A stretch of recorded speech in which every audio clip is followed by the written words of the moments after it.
Hey everybody, wanted to do another video here.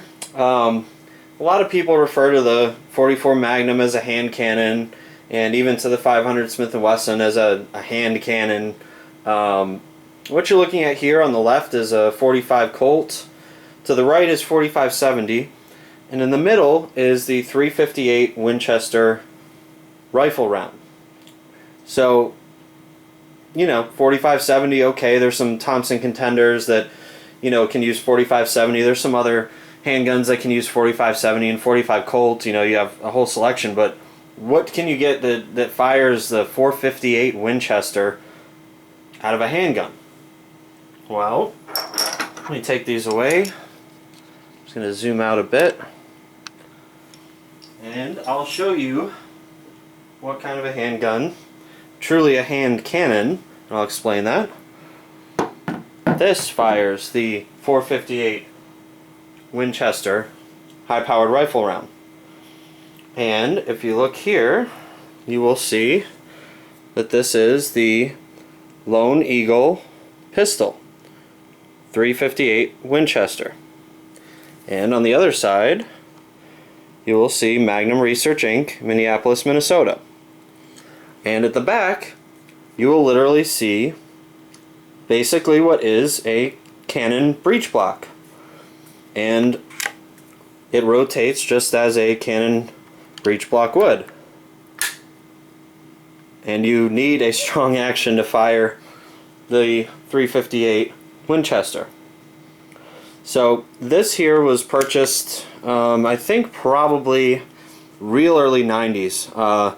My dad used to use it in New York State for deer hunting, because in New York State, at least back then, I don't know what the laws are now, but back then you could either choose shotgun using rifled slugs or a rifled 12 gauge shotgun, or you could use handgun. And the issue with the handgun was that it had to be 35 caliber or higher.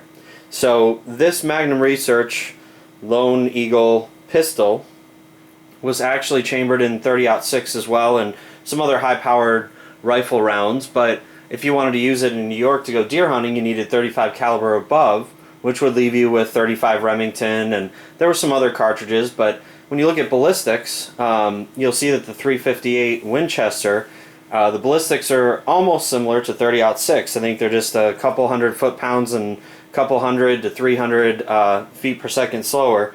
I checked the Hornady site for 358 Winchester. They only had one round on there, and it was clocked at 2475 feet per second with 2720, 2,720 foot-pounds at the muzzle.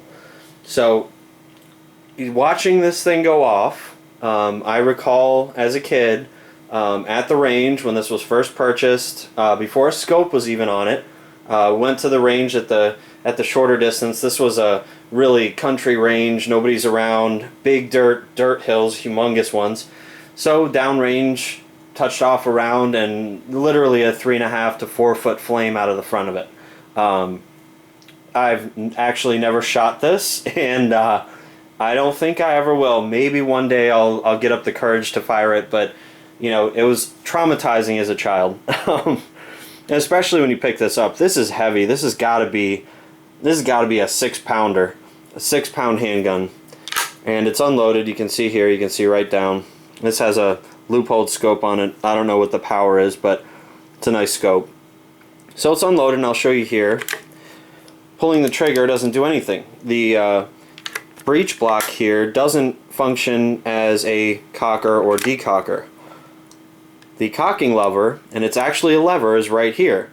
And again, just to make sure, unloaded. Now to cock it, pull straight back. It's pretty tough. And this is the safety. Safety on, safety off here. The trigger pull is literally 2.5, 3 pounds.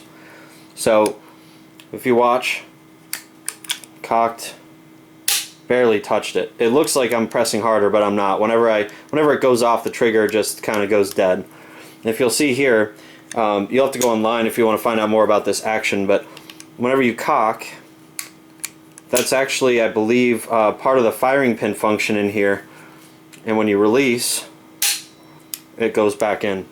And this action, it seems tough to rotate, but it really locks in. You can hear it. Listen. It just locks right in. The extractor and ejector is just twist a little harder, and that sounds weak, but you can actually put a live round in here, and if you stand back and you eject it, it will literally fly back and hit you in the chest.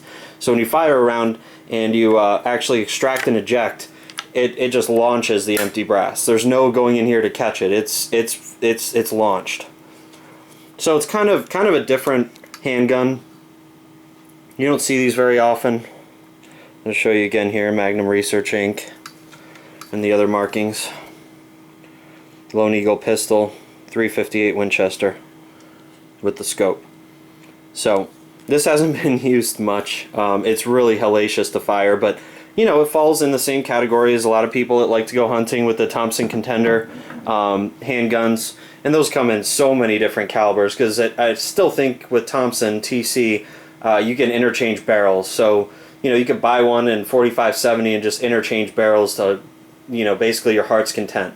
I think you can interchange these barrels. I'm not positive. I've done a little more research online, but there's not too much out there. It's mostly just chats and blogs and things like that, forums, and just a kind of a unique gun. Don't see them very often, and you know, the 450 or 358. I keep wanting to say 458.